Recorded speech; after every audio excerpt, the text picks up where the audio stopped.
Hello, I am Shéár Avory.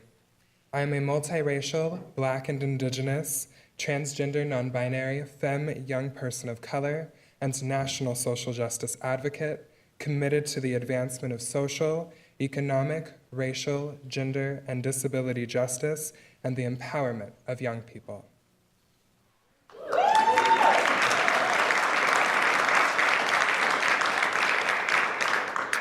I am a 2018 Biden Fellow for LGBTQ equality and stand before you as an ungraduated student of 13 public schools who endured bullying and harassment that escalated to the point that I was no longer able to attend school safely and avail of the benefits of public education.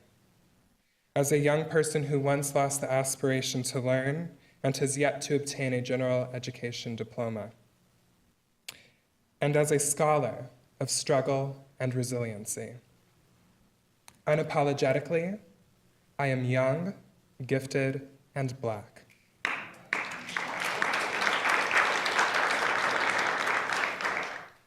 Now more than ever before, I believe in liberation in our lifetime. I am inspired and ever more empowered by the resilience and audacity and of the unprecedented embrace of the leadership of the students of Parkland and young people like Naomi Wadler, nationally and internationally, who together are saying, enough, me too, and Black Lives Matter. My social justice advocacy has always been rooted in the empowerment of young people. I've shouted from the mountaintop and have hymned in the lowest of valleys, and I'll give praise here and now once more. Young people have been at the vanguard, sustaining and birthing new hope in our movements for social change. Young trans women and femmes, non-binary people, and people of color began the intersectional movements for social, economic, racial, gender, and disability justice that continues today. Now is the time for young people to be seen and heard, and for our movements to be intentionally inclusive and empowering of young people, with a seat at every table and a voice in every conversation. In the 3rd grade, I was part of the inaugural class of student leadership in my elementary school and advocated for healthier school lunches after my peers and I were served spoiled food for the entirety of the first semester. I wrote a letter to the superintendent of the Pasadena Unified School District, and on the first day of class in the 2nd semester, I was summoned to the principal's office to meet with the principal, school administrators, and the superintendent. Following the meeting, healthier lunches were served, educational awareness about healthy eating was integrated into curriculum, and salad bars with fresh fruits and veggies were available to students district-wide.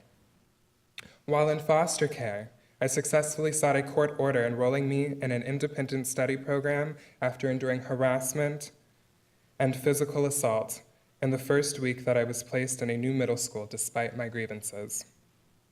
And while enduring tenacious bullying and harassment in my sophomore year of high school, my mother and I met with representatives of then Senator Barbara Boxer in support of the Student Non-Discrimination Act.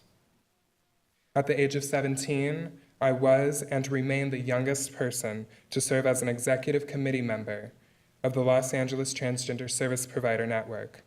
As an executive committee member appointed by and in representation of Gender Justice Los Angeles and Children's Hospital Los Angeles, I advocated for and ensured aspects of youth inclusion and the development of the pioneering Trans Wellness Center, a home for wellness comprised of 6 local organizations, providing comprehensive resources and support services for transgender and non-binary people, funded through an unprecedented $1 million annual grant for 3 to 5 years from the Los Angeles County Department of Public Health.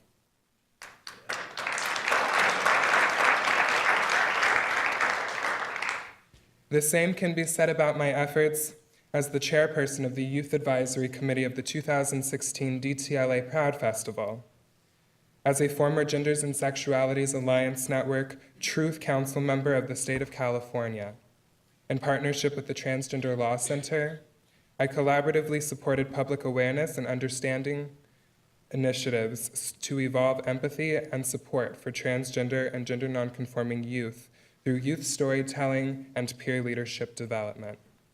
And as a community portrait research analyst, that is right.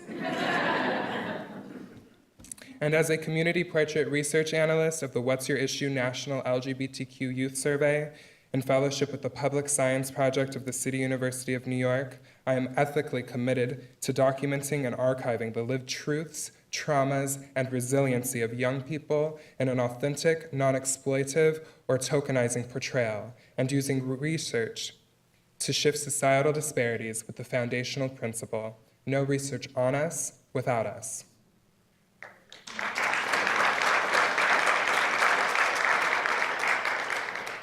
Throughout my tenure advocating for social justice, I have advocated for our movements in themselves to be intentionally inclusive and empowering of young people as the next generation and our ancestors' artists thrive towards liberation. In doing so, I've unapologetically asserted myself to take a seat at numerous tables, speaking truth to power and representation of young people who remain silenced and unheard with the belief of liberation in our lifetime. In my opinion, the only equal access opportunity accessible for youth is the prison industrial complex. I say this as a young person, personally impacted by wrongful and discriminatory incarceration, while enduring the struggles of homelessness. You, present here today, have the power, thus the privilege, thus the obligation, to shift this pipeline, contributing to the societal disparities impacting young people, particularly LGBTQ, intersex, and non-binary youth, and young people of color, so that young people like myself and the vibrant, beautiful young girls Naomi Waldler spoke of can thrive instead of merely surviving. We are the ones we've been waiting for.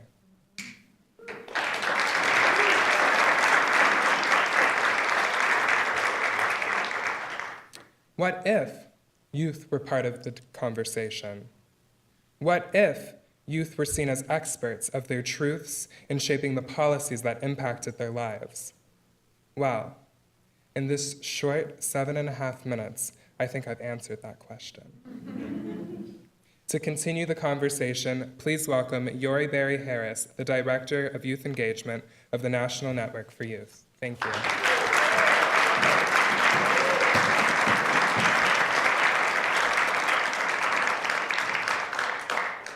I'm grateful to the ABA for this invitation to join Shéár, a fellow millennial, in a conversation that frames my existing work, promoting more intergenerational collaborations, to consciously engage more millennials and Gen Z in this work.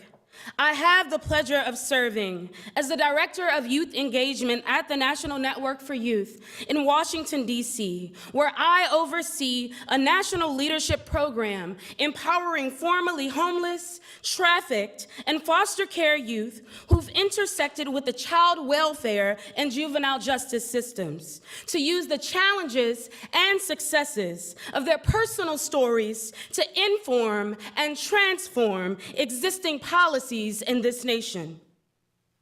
Everyone in this room is a child advocate, I would like to believe. So I won't address why we should do this work of being more inclusive and intergenerational, rather how. I remember the day my teenage self woke up to a mandatory hurricane evacuation in my hometown in New Orleans, Louisiana. I remember waking up days later with 3 outfits, $40, and a cell phone, in another state separated from family, attending college classes during the day, and figuring out what I was going to eat and what kind stranger's couch I would sleep on that night. I remember encountering many individuals and agencies whose leaders seemed proficient in how to best serve me. But there was one person who did something no one else did. She asked me a simple question that changed my perception on the power I possessed then and the kind of leader I aspired to be now. She asked, "What do you need? What do you need? In that moment, I thought, I don't know. You're the grown-up.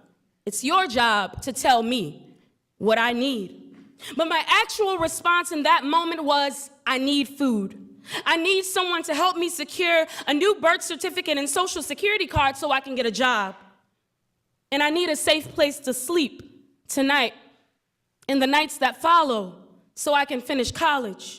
A single leader who had the audacity to believe little old teenage me had the answer to help her help me made me vow that once I received that college degree to never walk into a program, an organization, or a community thinking I was more of an expert on the needs of the very people I served than they were. 3 college degrees later, and perhaps a 4th in a few months if I can manage to focus more on the dissertation than Netflix and Hulu. This mindset frames my work. The power and benefits of acknowledging the expertise and values of those we serve, specifically young people. What if youth drove the policy that shaped their lives? This is the final question before you today. And as we bring our presentation to a close, I'd like you to consider a few more. Not merely asking ourselves, what if youth drove the policy that shaped their lives, but what if we allowed them to? What if we prepared them to? What if we saw them looked beyond their age, their circumstance, sometimes even their criminal records, and noticed their brilliance and value instead? What if we made room for them at the table? What if the next time this group gathered, we invited a few of them into the room? What if we refused to sit at tables and engage in work for them and about them without them? What if we saw them less as props and means to an end of our individual and organizational objectives and saw them as partners instead? What if we regarded their experience as more significant than our education? What if we recognized them as experts? What if we collaborated with them and allowed them to advise us on how to better serve them? What if we added them to our advisory boards and committees? What if we were more willing to be taught? Our young people don't need more leaders, they need more listeners. They don't need better leaders, they need better listeners who allow them more opportunities to be the experts and leader of their past stories and future. To know our role, our place, and our strengths while also acknowledging theirs. What if youth drove the policy that shaped their lives? Well, in the past year alone, I'll tell you what I've seen happen. A young man from the Democratic Republic of the Congo traveled to Brazil to speak at the ABA's International Summit on the legal rights of street-connected children and youth, to share that even though he and his family could face violence and other consequences because he decided to stand up and speak out for his rights and that of other young people like him, because youth voices matters. That's what. A girl who became homeless after aging out of foster care went from wondering if her voice mattered to opening her own youth drop-in center in her hometown of Detroit, speaking at conferences and events around the country because now she knows her voice matters. That's what.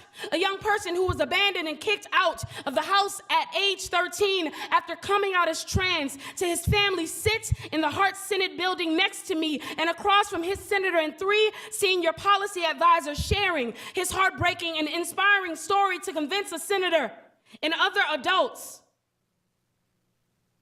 that other adults unsuccessfully did for 4 years to sign on to legislation supporting the very policies and funding that helped him transition from a homeless kid sleeping under a bridge in Alaska to a college freshman braving nervousness to speak up so his peers could have similar successes. That's what. As I close, what can we do in this place? Next time we sit with them as their lawyer or judge or social worker or program director, before assuming we know exactly what they need, let's ask them.